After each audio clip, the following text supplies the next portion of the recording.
창세기 강의 41번째 시간 몸에 새긴 약속의 표징이라는 제목으로 같이 말씀을 나누겠습니다. 미국의 헐리우드나 재벌가에서는 결혼 전에 흔히 혼인 계약서를 쓰는 것이 거의 의무처럼 되었다고 이야기합니다. 미국에서는 이혼을 하게 되면은 단순히 이제 재산을 반반 갈라가는 것을 넘어서 상대방의 귀책이 있다고 얘기하면서 위자료를 상당 부분 청구하기 때문에 한번 이혼했다가는 거의 파산이 되는 지경이라고 합니다. 그래서 자기가 지금까지 모았던 재산을 지키기 위해서 혹시라도 헤어질 때를 대비해서 이 혼전 계약서를 쓰는 것이 일반화됐다고 얘기합니다. 그런 이제 일들이 이제는 더 이상 미국만의 일은 아닌 것 같아요. 한국에도 이런 문화가 많이 들어왔다고 얘기합니다.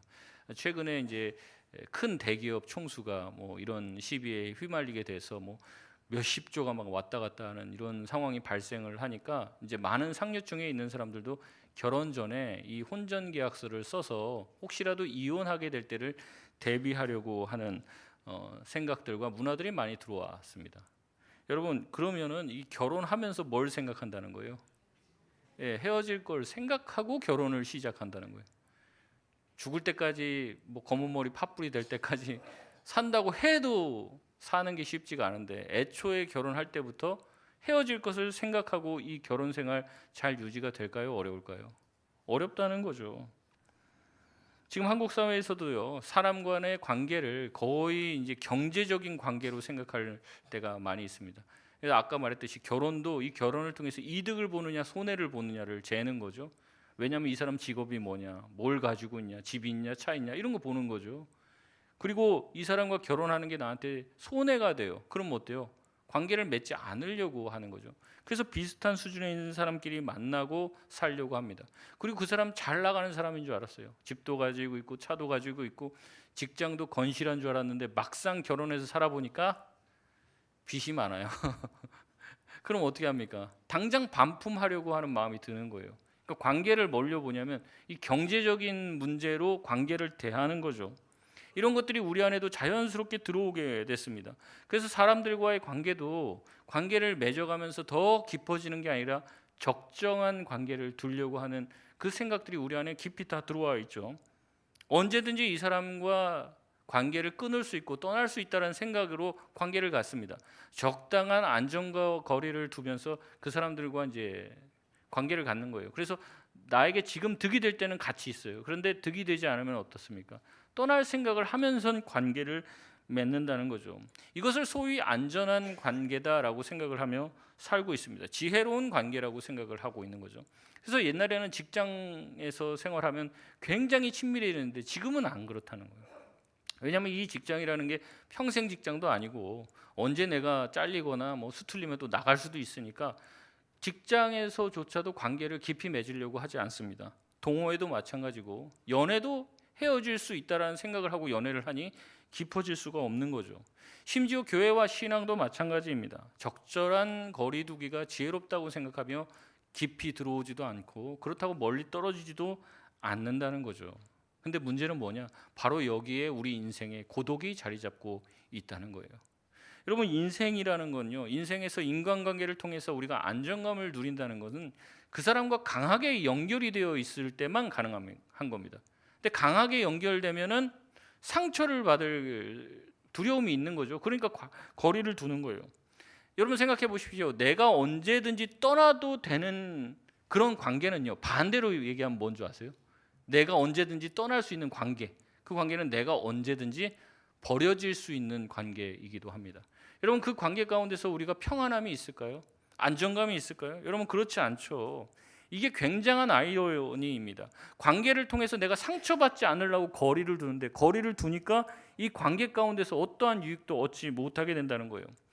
또한 관계를 또 강하게 가져가려고 하고 서로에 대해서 깊이 알아가려고 하면 이게 뭐냐면 또 나한테 부담이 되는 거예요. 나를 구속하는 것 같은 느낌을 받습니다. 그러니까 진정한 관계에 도달하지 못하면서도 우리는 진정한 관계를 원해요. 근데 진정한 관계를 이루지 못한다는 거죠. 그래서 교회에 10년 다니고 20년 다녀도 내가 마음 터놓고 내 모든 얘기를 하고 위로받을 수 있는 관계가 없습니다. 우리 교회가 그렇다는 게 아니라 그런 사람들이 많다는 거예요. 거리 두기를 하니까. 그 사람 당장 오늘 없어져도 그렇게 크게 나한테 데미지가 없을 정도의 관계를 유지하고 살아가는 겁니다. 지금 교회 나가도 그 사람 없어져도 나한테 큰 데미지가 없어요. 마음에 슬픔이 없어요. 그냥 그런가 보다, 안타깝게 됐네, 이 정도밖에 없다는 거죠. 그런 관계에서 신앙생활과 교회 생활을 하는데 진정한 관계와 만족이 있겠습니까? 여러분, 우리가 대부분이 이런 신앙생활, 이런 인간관계 맺기를 하는데, 만약에 하나님이 오늘 우리에게 찾아오셔서 야, 내가 너와 깊은 관계를 맺고 싶다, 그 관계는 영원히 깨질 수 없는 관계다, 해지란 없다, 한 번 맺으면 끝까지 가는 관계야, 그리고 그 관계에 대한 약속은 네 몸에다 새길 거야, 만약에 그런 얘기를 하신다면 여러분, 좋으실 것 같습니까? 아니면 부담스럽게 왜 하나님 갑자기 나한테 오셔갖고 나 목회자 될 생각도 없는데 나한테 왜 이러시는 거지? 여러분, 그런 생각 하실 것입니까?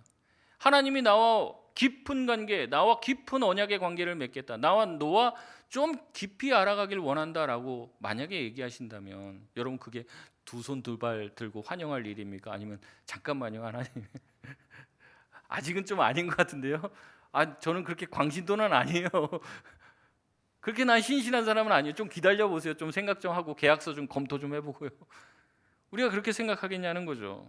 오늘 살펴볼 본문이 그렇습니다. 하나님께서는 아브라함과 아브라함의 자손과 평생의 또 영원한 계약을 요구하시고 그 계약을 맺기를 원하십니다. 게다가 이 계약은요, 잉크로 쓰는 게 아니에요, 피로 쓰겠다고 얘기를 하십니다. 여러분, 왜 하나님이 이런 할례라고 하는 끔찍한 방법으로 우리와 관계 맺기를 원하시는 걸까요? 오늘 본문을 통해 하나님의 서명에 대해서 살펴보는 시간이 되길 원합니다. 지난주 말씀과 연결되니까 좀 살펴보면요, 하나님께서는 13년 동안의 침묵을 깨고 99세 아브라함에게 나타나셔서 말씀하시죠. 나는 엘샤다이 하나님, 전능한 하나님이다 라고 말씀을 하십니다. 그리고 나서 이 언약을 실제로 계약서로 체결해야겠다라는 얘기를 하십니다. 그러면서 아브라함뿐만 아니라 아브라함의 자손에게도 동일한 계약을 계속해서 이어가실 것이라고 얘기하며 10절에 아주 구체적인 명령을 내리십니다. 우리 10절 말씀 같이 한번 읽겠습니다. 시작. 너희 중 남자는 다 할례를 받으라. 이것이 나와 너희와 너희 후손 사이에 지킬 내 언약이니라. 아멘. 여러분, 할례는 무엇이냐면요, 남성의 생식기의 끝을 잘라내는 행위입니다. 특별히 남자에게만 명령한 이유는 그때가 이제 부계 사회였기 때문에 한 것으로 추정이 됩니다. 우리가 봤을 때는 굉장히 야만적인 방법이죠. 불필요한 신체 훼손처럼 느껴지게 됩니다. 게다가 그 부위도 이상합니다. 귀에다가 구멍을 뚫는다든지 코에다 구멍 뚫는다든지, 그것도 좀 부담스러우신 분도 계시겠지만, 지금 이 말하는 것은 사람의 가장 은밀한 부위에다가 칼을 대라는 명령입니다. 이게 쉽게 납득하기가 굉장히 어려운 명령이라는 거죠. 주님은 이렇게 말씀하시면서 아브라함이 잘 못 알아들을까 봐 다시 한번 정확하게 얘기를 하시는데, 11절에 보이면 너희는 생식기의 포피를 베라고 직접적으로 명령하십니다. 이게 다른 식으로 해석할 그런 건덕지가 없는 거죠. 참 우리가 이해하기 쉽지 않은 부분입니다. 여러분, 왜 하나님은 이렇게까지 하십니까? 굳이 이렇게까지 할 이유가 있냐는 거죠. 그럼 말씀하시면 되잖아요. 내가 너네들 자녀들, 자손들 내가 지켜줄 거야. 그리고 아브라함 너를 통해서, 이 사례를 통해서 자식을 줄 거야. 말씀하시면 되지 않습니까? 말씀으로 충분하지 않습니까? 하나님이 약속하신 것, 그것으로 충분하지 않냐는 거예요. 왜 굳이 이렇게까지 하시냐라는 거죠. 그러나 여기에는 심오한 신학적인 이유가 있습니다. 존 칼빈은 이 부분을 주석하면서 하나님께서는 말씀으로 하셔도 충분했다라고 얘기합니다. 그러나 하나님께서 이렇게까지 하시는 이유는 바로 인간들의 믿음의 연약함 때문에 그렇게 하셨다라고 말을 합니다. 뭐냐면 하나님이 지금 말씀을 이렇게 약속을 하신, 자식 약속하시고, 그게 처음입니까? 아니면 지금 여러 번 하셨습니까? 이미 여러 번 하셨죠. 근데 그때마다 잠깐 믿었다가 결국에 시간이 지나고 그 일이 안 이루어지자 흔들렸던 건 누구예요? 아브라함이죠. 하나님이 흔들린 게 아니라 하나님은 반복적으로 수차례 말씀하셨죠. 자식도 주겠다, 땅도 주겠다. 그리고 하나님께서 어떻게 하십니까? 쪼갠 고기 사이로도 막 지나다니시면서 내가 만약에 이 약속 안 지키면 내가 쪼개질 거야. 뭐 이런 말씀도 하셔요. 그러나 아브라함은 시간이 조금만 지나면 자신의 눈에 보이는 것을 더 신뢰합니다. 눈에 보이지 않는 하나님의 약속이 아닌 눈에 보이는 현실에 집착한다는 거예요. 그래서 하나님의 약속이 더디 이루어지는 것 같으니까 아브라함은 자신의 육체적인 힘을 사용해서 하갈을 통해 이스마엘을 낳지 않습니까? 하나님이 이루어주지 않으니 자신의 생식 능력을 사용해서 하나님의 뜻을 이루어보려고 한 것이죠. 하나님은 그 아브라함에게 정확하게 얘기합니다. 너의 생식기에 칼을 대라. 그 능력을 잘라내라고 말을 하고 있는 거죠. 네가 의지하고 있는 남성의 힘, 생명을 창조할 수 있는 힘을 잘라내라. 그리고 내가 너의 미래와 네 자손을 만들어 줄 것이다라고 선포하는 것이 바로 이 할례를 시키는 이유라는 것입니다.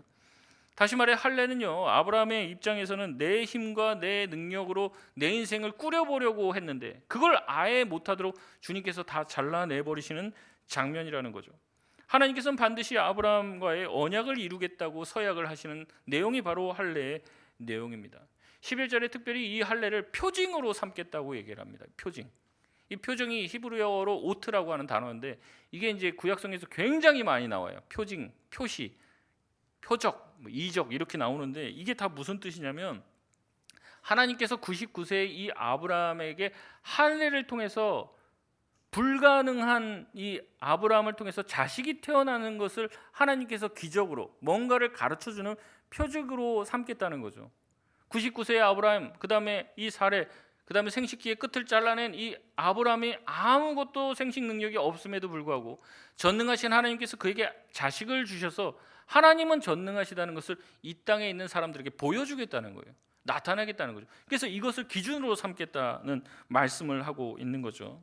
또한 이것은 아브라함에게도 있어서 표징이 됩니다. 아브라함의 또 자손들은 이제 화장실 갈 때마다 아마 자기들이 이제 목욕을 할 때마다 자신의 몸을 보면서 생각을 하는 거죠. 아, 우리는 하나님과 이런 언약을 맺은 사람이구나. 아, 내 힘과 능력으로 자식을 출산하는 사람이 아니라 이제는 하나님과 약속을 맺어서 하나님이 책임져 주시고 내 힘으로 사는 사람들이 아니구나라는 것을 우리 스스로가 깨닫게 되는 거죠. 또한 이 표징은요, 다른 방식으로도 쓰였는데 하나님이 보시는 표징이 돼요. 제가 이번 주에 큐티 설교하면서도 그런 얘기했는데 무지개가요, 우리가 보려고 하나님 만드신 게 아니에요. 인간들아 너희들 봐라, 내가 이 땅을 물로 다시 심판하지 않을 거다, 안심해라, 그렇게 해놓은 게 아니에요. 그 성경에 보면 뭐라고 나오냐면 내가 그 무지개를 보고 이 땅을 심판하지 않을 거다, 그렇게 말씀하십니다. 그러니까 무지개를 누가 보려고 만드셨다는 거예요? 하나님이 보려고 만드셨다는 거예요.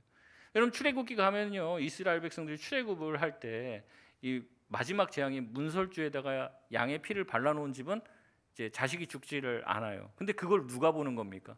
사람들이 보는 게 아니에요. 하나님이 보시고 그 집은 건너뛰겠다는 거예요. 그러니까 표징이라는 건요, 우리 인간들 보라고 주어진 것도 있지만 더 큰 의미에서는 그 표징은 누가 보려고 그렇게 해놓으시는 거라는 겁니까?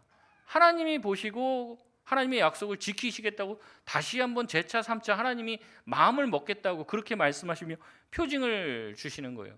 다시 말해서 아브라함과 아브라함의 자녀들이 이렇게 몸에다가 할례를 행하신 것은 하나님이 그들의 몸을 보고 그들의 삶을 지키고 보호해 주겠다라는 약속이 된다는 거죠.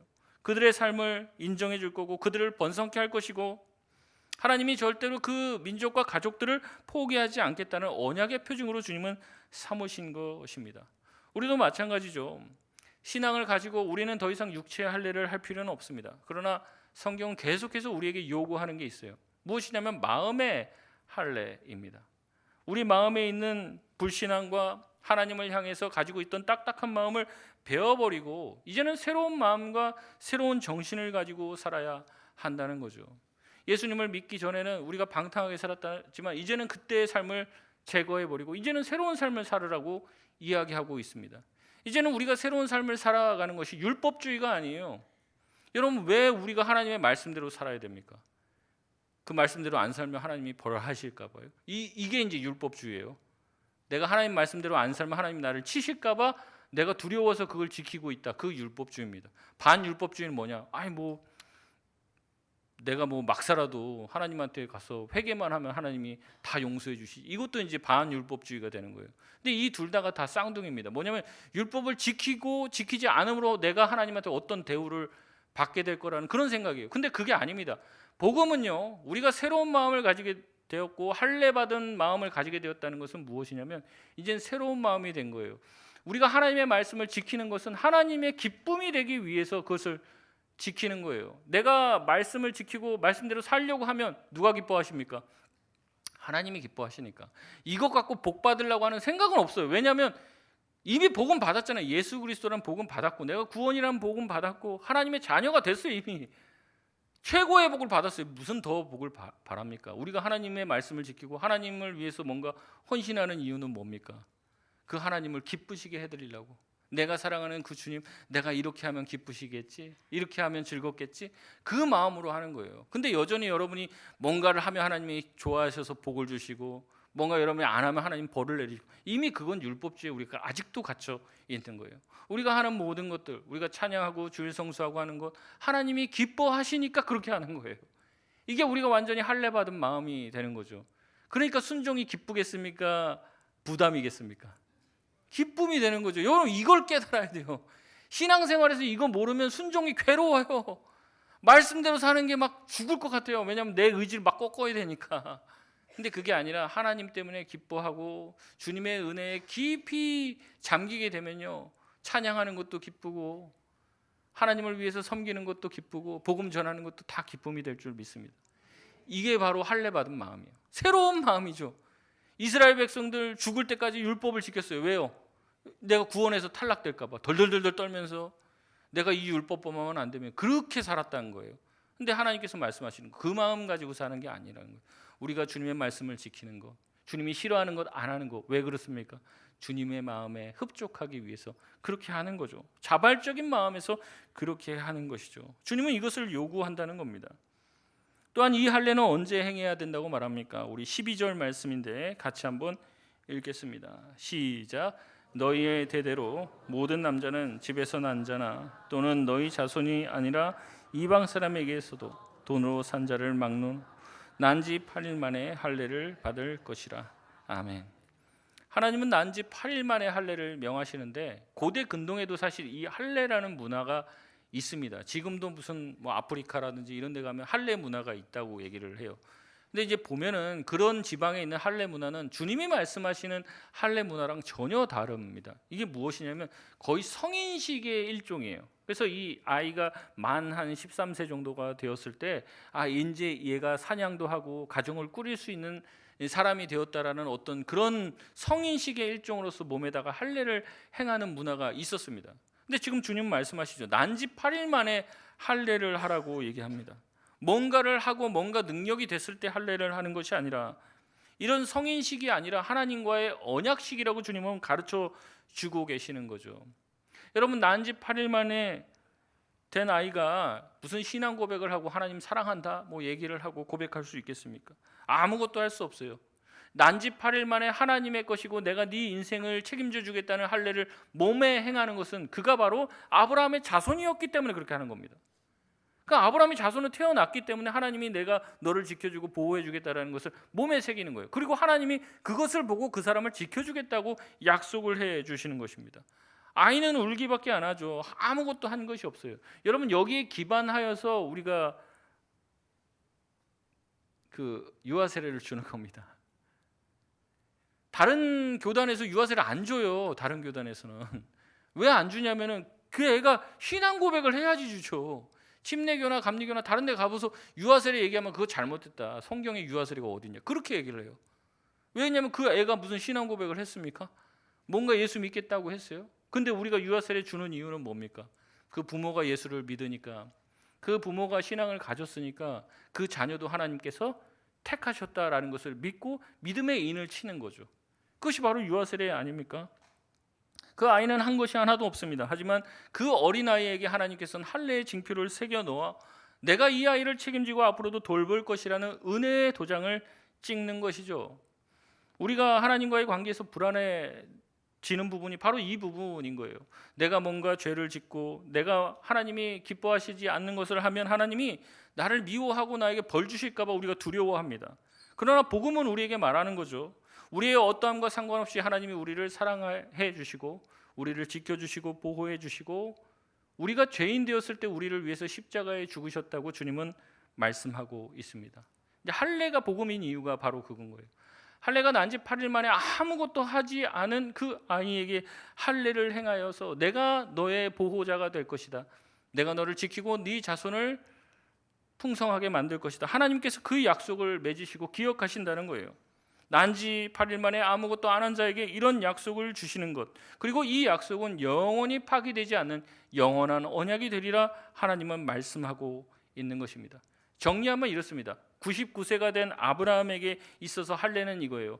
더 이상 네 힘으로 살지 말고 네가 할 수 있는 어떤 것들도 다 내려놓고 하나님의 약속을 붙잡고 살으라 라고 명령하셨다면, 이제는 태어난 지 8일 만에 된 아이에게 주는 이 할례는 너는 시작부터 네 힘대로 살지 못한다. 내가 네 인생을 책임질 것이고 네 삶을 이끌 것이다. 너는 하나님의 약속으로 태어난 자식이고 너는 하나님의 약속에 따라서 살게 될 것이다 라는 선포가 된다는 거예요. 둘 다 똑같은 거죠. 결국에는 나의 공로 내 힘으로 사는 것이 아니라 하나님의 전적으로 주시는 하나님의 은혜로 살게 될 것이라는 그 약속을 아브라함과 아브라함의 자손들에게 해 주실 것이라는 것입니다. 그렇기 때문에 이 난지 8일 만에 받게 된 할례는 우리에게 복음이 되는 거죠. 우리가 아무것도 행하지 않았을 때, 우리가 심지어 태어나기도 전에 주님은 2000년 전에 우리를 위해서 십자가에서 죽으심으로 우리의 구원을 확정해 주신 줄 믿습니다. 그러니까 이 관계는요, 내가 태어나기도 전에 내가 죄인 되었을 때 이미 이루신 것이기 때문에 우리가 맺고 있는 인간관계보다 훨씬 안전한 거예요. 왜냐하면 이 인간관계라는 건 그랬다고 제가 말씀드렸죠. 내가 항상 잘해야 돼요, 이 사람한테. 그리고 이 사람도 내 눈에 거슬리는 행동을 안 해야 이 관계는 계속 유지가 됩니다. 내가 잘못하거나 아니면 이 사람이 나에게 잘못하게 되면 그 관계는 끝나게 되는 거죠. 그러니까 이 관계 가운데서는 안전함이 없어요. 언제든지 깨질 위험에 놓이게 됩니다. 그러나 주님은 다르시다는 거죠. 우리가 죄인 되었을 때 우리를 사랑해 주셨고, 우리가 주님을 십자가에 못 박을 때도 주님은 우리를 사랑해 주셨기 때문에, 최악의 상황인 우리를 사랑해 주셨기 때문에 우리가 지금보다 더 좋은 삶을 살지 못하더라도 주님은 우리와 관계를 끊지 않겠다는 겁니다. 물론 저와 여러분을 향한 하나님의 기대감은 있습니다. 우리가 자식 키우면서도 그래도 자식이 이랬으면 좋겠는 마음은 있죠. 근데 그렇지 않다고 해서, 내 기대에 충족하지 못했다고 해서 부모와 자식 간의 관계를 끊지는 않는 것처럼 주님은 우리를 향한 기대감은 있어요. 좀 이랬으면 좋겠다, 저랬으면 좋겠다. 근데 그 기대감을 충족시키지 못한다고 할지라도 절대 그 사람을 포기하지 않는다는 거죠. 여러분, 성경에 그 비유가 나오죠. 아들이 아버지를 배신하고 멀리 떠나서 다 재산을 탕진했어요. 그 아버지가 자식과의 관계를 끊습니까? 그러지 않죠. 오히려 먼 발치에 나아가서 이 아들 오늘 돌아올까? 내일 돌아올까? 그것을 먼 발치에 나가서 계속 기다리는 아버지처럼 하나님은 관계를 끊지 않고 저와 여러분을 기다리시는 분이시라고 성경에 묘사하고 있습니다. 이것이 우리에게 주는 하나님의 약속이라는 거죠. 그러나 할례는 무서운 경고의 말씀도 따라오게 되어 있습니다. 우리 14절 말씀 같이 한번 읽겠습니다. 시작. 할례를 받지 아니한 남자 곧 그 포피를 베지 아니한 자는 백성 중에서 끊어지리니 그가 내 언약을 배반하였음이니라. 아멘. 하나님은 이 할례를 굉장히 중요하게 생각하십니다. 할례를 받지 않는 자는 백성 중에서 끊어질 것이다 라고 얘기하는데, 이 끊어지다라고 하는 이 단어는요, 단순히 동호회에서 제명당하고 이름 빠지고 이런 수준이 아닙니다. 이 끊어내다는 말은 생명을 끊어내겠다라는 말과 동일한 단어를 사용하고 있습니다. 그러니까 하나님과의 완전한 관계의 단절, 목숨과 생명을 끊어버리겠다는 것은 그를 구원의 어떤 자리에서 완전히 배척하겠다는 얘기입니다. 할례를 통해서 포피를 잘라내지 않으면 백성 중에서도 잘라내고 내가 너를 하나님의 자손, 하나님의 백성으로 인정하지 않겠다고 이야기하시는 무시무시한 저주의 말씀인 거죠. 그래서 브루스 윌키 교수는 이 부분을 이렇게 주석합니다. 할례는 자기 저주적 맹세이다. 생식기관의 일부를 베어냄으로써 할례를 받는 당사자는 만약 자신이나 자신의 후손이 언약을 어길 경우 양피가 몸에서 잘려 나갔듯이 자신들도 생명의 줄기에서 끊어질 것임을 의미한다라고 말을 했습니다. 그러기에 아브라함의 할례는요, 아브라함과 맺은 할례의 언약은 단순히 자신과 자신의 그 자손과 하나님과의 맺는 단순한 언약이 아니라 목숨을 건 언약입니다. 이거 지키지 않으면 어떻게 된다는 거예요? 죽게 된다는 것이고 구원받지 못한다는 얘기예요. 여러분, 이것이 할례의 무게입니다. 할례는 피로 목숨으로 하나님과 이 맺은 그런 언약 관계라는 거죠. 그러면요, 앞으로는 이스라엘 백성들, 아브라함의 자손들 앞으로는 할례를 해야 됩니까? 말아야 됩니까? 해야 되죠. 해야 되고 그것을 잘 지켜나가야 돼요. 근데 여러분, 구약을 잘 아시는 분들은 아실 거예요. 이스라엘 백성들이 그것을 잘 지킬까요? 못 지킬까요? 못 지킵니다. 못 지켜요. 지키지 못해요. 그러면 하나님이 이스라엘 백성들을 다 죽입니까? 그러지 않으세요. 우리 또한 마찬가지예요. 아까 제가 마음의 할례를 말씀드렸을 거예요. 우리가 이제는 뭐 육체의 할례를 받지는 않지만 우리 마음의 할례를 받아야 됩니다. 우리는 새로운 존재가 되었죠. 예수님을 믿고 새로운 마음을 가지고 새로운 가치관을 가지고 세상 사람이 아니라 하나님의 사람으로서 살아야 될 줄을 믿습니다. 세상 나라도 중요하겠지만은 세상 나라보다 더 중요한 하나님의 나라를 위해서 살아야 하는 거예요. 더 이상 주님을 배반해서는 안 됩니다. 내 언약을 배반하였습니다라고 말씀하고 계세요. 그러면 이 민족에서, 이 백성 중에서 끊어질 것이라고 하나님 말씀하고 있습니다. 여러분, 지난주에 열심히 하나님을 사랑하시고 주님을 위해서 사셨습니까? 아니면 주님의 마음에 합당하지 않은, 주님의 말씀에 합당하지 않은 삶을 살았습니까? 우리는 주님을 기쁘시게 해드리는 것보다 나 자신을 더 기쁘게 하고 살지는 않습니까?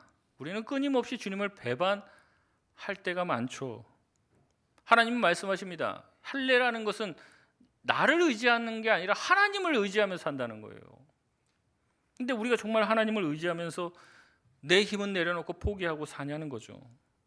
어떻게 보면은 마음의 할례 제대로 행하지 못하고 사는 게 저와 여러분의 삶 아닙니까? 여러분, 그렇다면 우리는 어떻게 돼요? 이 14절의 경고에 의하면 어떻게 돼야 됩니까? 하나님에게서 끊어져 나가야죠. 하나님의 백성들 자격을 갖추지 못했는데 이것이 할례의 완전한 계약의 조건입니다. 근데 우리 다 죽었습니까? 살았습니까? 살았으나 죽은 자입니까? 우리가 다 죽지 않았죠. 왜 우리가 죽지 않았을까요? 왜 우리가 다 살아있을까요? 우리는 수시로 주님의 마음을 아프게 하면서 내 마음대로 살고 있는데 왜 끊어지지 않고 지금까지 하나님의 자녀라는 이름을 가지고 있냐는 거죠. 사도 바울은 골로새서 2장 11절에 이렇게 말합니다. 우리 같이 한번 읽어보겠습니다. 시작. 또 그 안에서 우리가 손으로 하지 아니한 할례를 받았으니 곧 육의 몸을 벗는 것이요 그리스도의 할례니라. 아멘. 바울은 우리가 손으로 하지 아니한 할례를 받았다라고 말하는데 이게 이제 문맥상으로 보면 세례를 얘기합니다. 칼빈은 이렇게 얘기해요.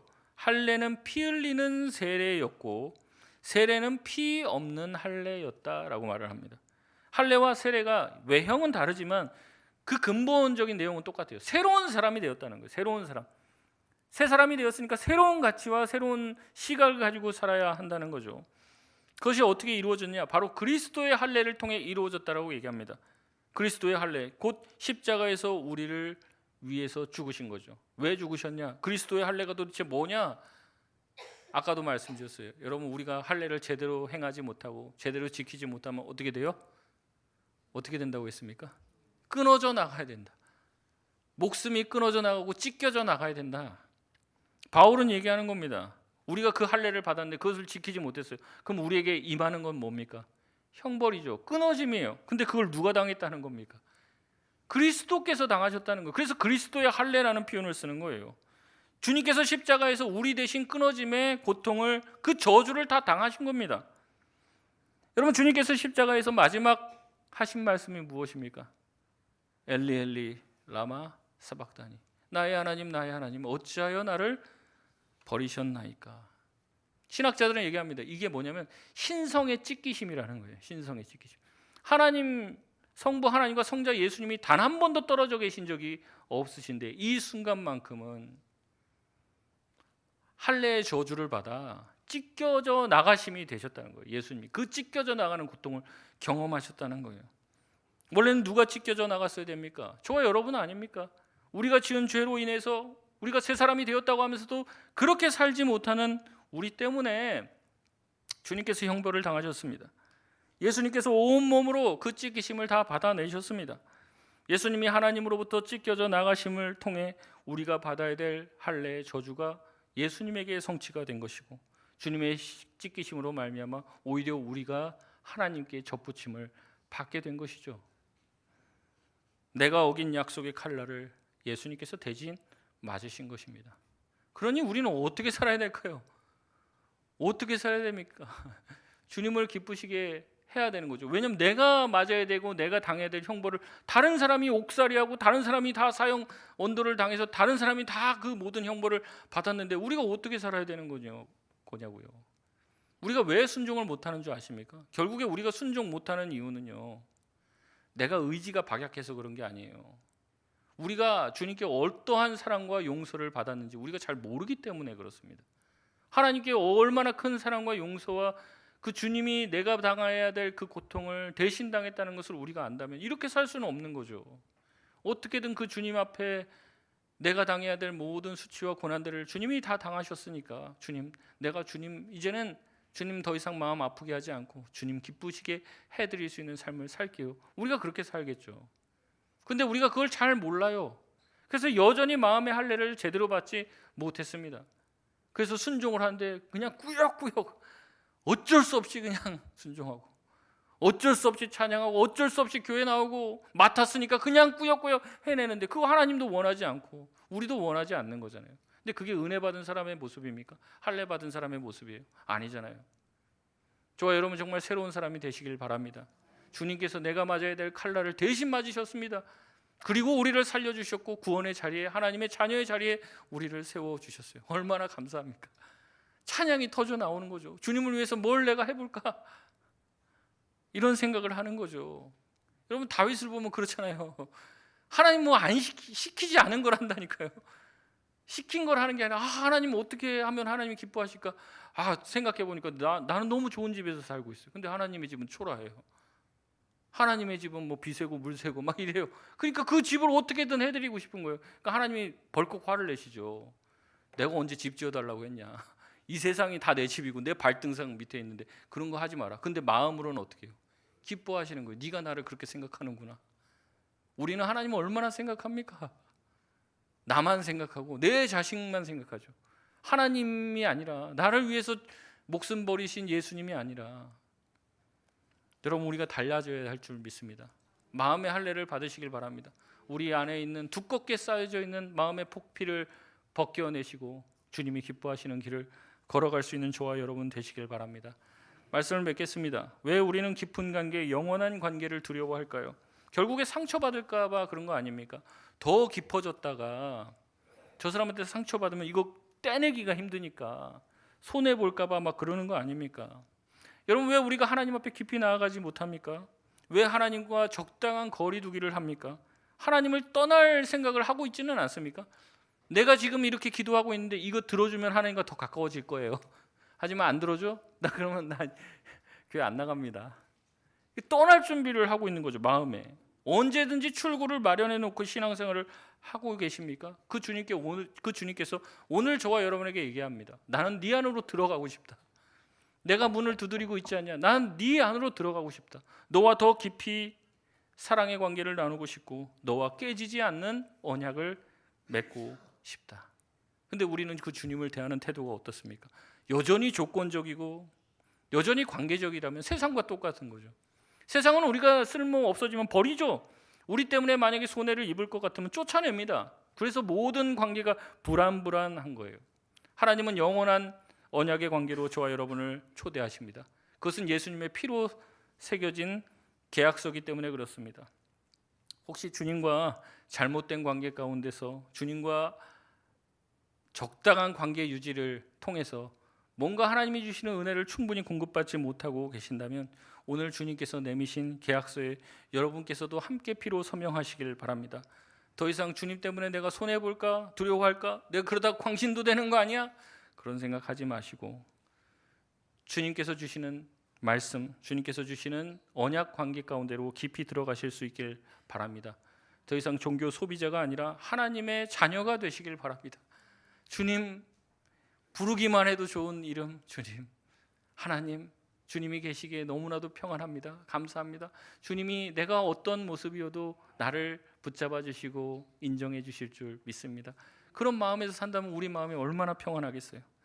불안한 세상 가운데서도 영원히 끊어지지 않은 강력한 안정감이 주님 안에 있다는 것을 기억하며 이번 한 주도 주님을 더욱더 깊이 알아갈 수 있는 저와 여러분 되시길 바랍니다. 우리 이 시간 찬양하고 기도하겠습니다.